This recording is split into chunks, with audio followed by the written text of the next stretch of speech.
మనం మొదట ట్రేడ్లతో ప్రారంభిస్తే ఆక్షన్ కంటే ముందు సిఎస్కే రవీంద్ర జడేజా మరియు శామ్ కరణ్ను రాజస్థాన్ రాయల్స్కు ట్రేడ్ చేసి సంజు శాంసన్ను తీసుకున్నారు. అయితే జడేజా శామ్ కరణ్ లేకపోవడంతో ఆల్రౌండర్ విభాగంలో పెద్ద లోటును సృష్టించింది. సరిగ్గా సిఎస్కే దృష్టి అక్కడికే మళ్ళింది. 43.4 కోట్ల పర్సుతో ఆక్షన్లోకి వచ్చిన సిఎస్కే అన్క్యాప్డ్ ఇండియన్ ప్లేయర్స్ మీద దృష్టి పెట్టారు.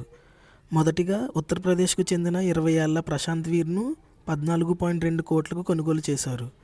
ప్రశాంత్ వీర్ మంచి లెఫ్ట్ ఆర్మ్ స్పిన్నర్ మరియు బ్యాట్స్మెన్. జడేజాకి చక్కటి రిప్లేస్మెంట్. తరువాత వెంటనే మళ్ళీ 14.2 కోట్లకు రాజస్థాన్కు చెందిన యువ వికెట్ కీపర్ బ్యాట్స్మెన్ కార్తిక్ శర్మను దక్కించుకున్నారు. ఉన్న 43 కోట్లలో దాదాపు 30 కోట్లు ఈ ఇద్దరు అన్క్యాప్డ్ ప్లేయర్స్ మీదనే ఖర్చు చేశారు. ఐపీఎల్ చరిత్రలో అత్యంత ఖరీదైన అన్క్యాప్డ్ ప్లేయర్స్గా వీళ్ళు నిలిచారు.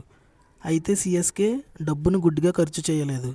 తరువాత తక్కువ ధరకే మంచి ప్లేయర్స్ను దక్కించుకున్నారు. ఎక్స్పీరియన్స్ ఉన్న ఇండియన్ లెగ్ స్పిన్నర్ రాహుల్ చహర్ను 5.2 కోట్లకు మరియు West Indies left arm spinner Akeal హుసేన్ను అతని బేస్ ప్రైస్ 2 కోట్లకు కొనుగోలు చేశారు. తర్వాత న్యూజిలాండ్కు చెందిన మ్యాట్ హెన్రీని కేవలం 2 కోట్లకు తీసుకున్నారు.